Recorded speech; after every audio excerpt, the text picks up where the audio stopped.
가슴이 너무 커요. 너무 큰데 좌우가 달라요. 그래서 그 환자분은 어떤 병원에 가셔서 보형물 넣으면 됩니다 하셔서 보형물 넣었어요. 여전히 비대칭 상태로 보형물만 더 넣어가지고 더 큰 가슴이 된 거죠. 거상 수술이 되어 있지 않은 상태에서 보형물은 안 그래도 너무 늘어져 있는 피부를 더 늘려버리게 되는 방향으로 가는 거고, 확대 수술은 절대로 거상을 유도할 수가 없습니다.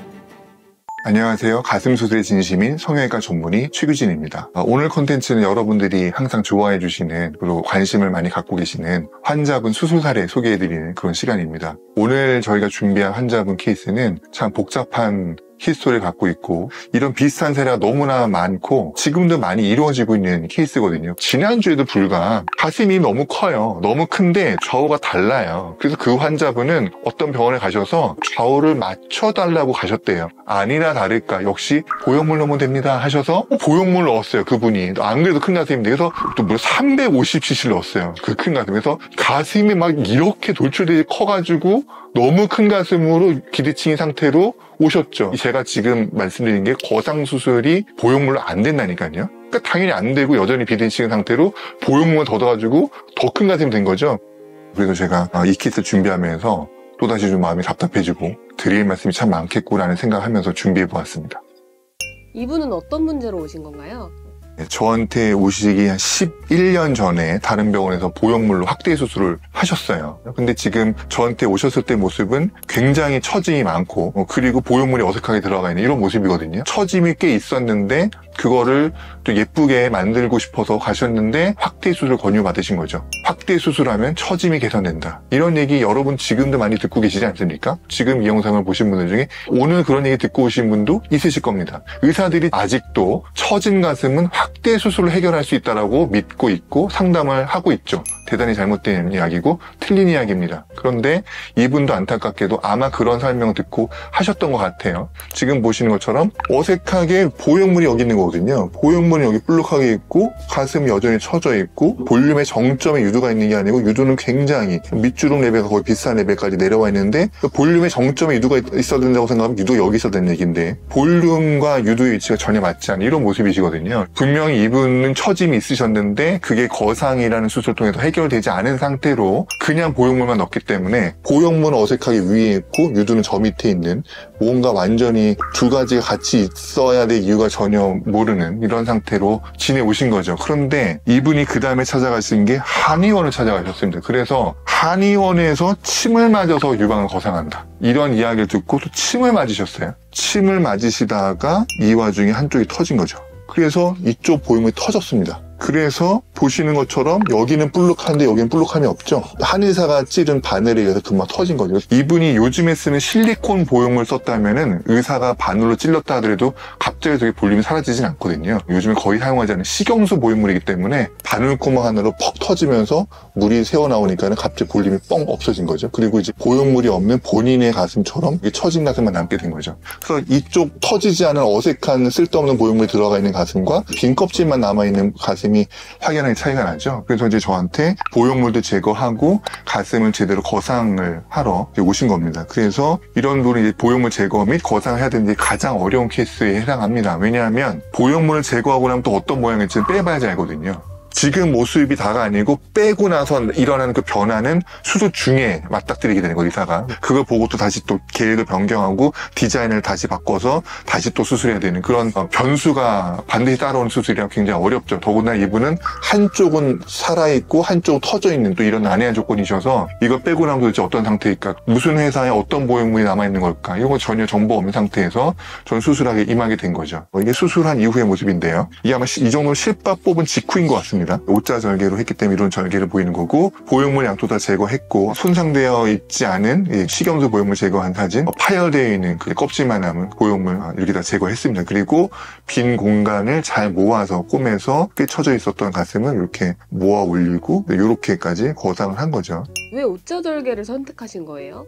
처짐이 너무 많고요. 그리고 보형물이 있음에도 불구하고 안에 볼륨 너무 없는데 겉에 피부가 너무 많다는 거거든요. 그러니까 이분은 안에서 파내는 걸 많이 할 게 아니고 안에 건 최대한 살려야 되는 거고 겉에 피부가 너무 많은 걸 줄여야 되는 거예요. 그러려면 당연히 피부를 많이 떼야 되는 거고 많이 제거하려면 오자절개가 적합하기 때문에 고민의 여지 없이 오자가 필요한 환자분이셨습니다.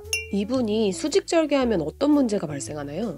이 아랫 부위가 깔끔하게 해결이 안 됐을 겁니다. 이 환자분은 밑이 후덕하게 많이 쳐져 있거든요. 그리고 거기를 떼지 않는 게 수직절개거든요. 안의 볼륨은 최대한 남기고 겉의 피부를 줄이는 게 가장 우리 수술의 목표가 돼야 되기 때문에 수직으로는 분명히 결과가 안 좋았을 겁니다. 왜냐하면 겉의 피부를 떼지 않는 컨셉의 수술이 수직절개니까요. 굳이 그렇게 할 이유가 없죠. 우리 수술의 목표는 피부를 많이 줄이는 거였는데 피부를 안 떼는 방법을 택해놓고 피부가 줄어들어라 기대하는 거는 이거 방법 자체가 잘못된 거니까 좋은 결과가 나올 수가 없는 겁니다. 혹시 비슷한 사례의 환자분들이 많이 오시나요? 안타깝지만 너무 많습니다. 왜냐하면 거상수술 또는 축소수술이라는 건 아직도 대부분의 의사와 병원이 익숙하지 못합니다. 이 수술을 어떤 의사든지 좀 능숙하게 할 수 있는 수술이 아니다 보니 축소수술 또는 거상수술이 필요한 환자가 상담하러 가면 굉장히 많은 경우에서 확대를 권해버립니다. 확대 수술은 절대로 거상을 유도할 수가 없습니다. 자, 여러분이 거상수술이 필요해서 가실 때 공통적인 모습도 있잖아요. 처짐이 있고 윗볼륨은 꺼져 있고 아래쪽으로는 좀 묵직하게 볼륨이 길어져 있고 좀 휑하고 길어 보이는 가슴을 갖고 있고 나이에 비해서 많이 늙어 보이는 가슴을 갖고 계신 분들이 거상이라는 이제 이슈로 수술을 알아보시는 거잖아요. 그럴 때 의사들이 제시하는 게 거상은 보형물 넣으면 거상이 되는 거고 보형물 넣으면 윗볼륨도 채울 수 있어서 더 좋아요 라는 얘기를 던지면 맞아, 난 윗볼륨도 부족한데 보형물 넣으면 다 해결되겠구나, 너무나 좋은데 라고 해서 빠져드시는 거거든요. 근데 거상 수술이 되어 있지 않은 상태에서 보형물은 윗볼륨도 제대로 채우지 못합니다. 왜냐하면 밑으로 이만한 공간이 있기 때문에 그걸로 보형물이 빠져 내려가다 보니 위를 채우지 못하고 안 그래도 너무 늘어져 있는 피부를 더 늘려버리게 되는 방향으로 가는 거고, 의사가 위에만 보형물 넣었으면은 당연히 밑은 그대로 늘어져 있고 윗볼륨만 생기는 거거든요. 그러니까는 윗볼륨이 생기면 뭐하냐고, 유두는 아직도 있고 여기 쳐져 있는데 이거는 윗볼륨 생겼다고 전혀 좋아할 일도 아니고 너무나 더 이상해진 가슴이 되는 거거든요. 그러니까는 이런 코스로 빠지지 마시고 내 가슴의 문제를 정확하게 분석하고 그걸 어떻게 해결할 수 있는지를 이해가 되셔야 돼요. 자, 처져 있는 가슴이면 볼륨도 없잖아요. 그러면 저 같으면은 듀얼 플레 거상수술 하겠습니다.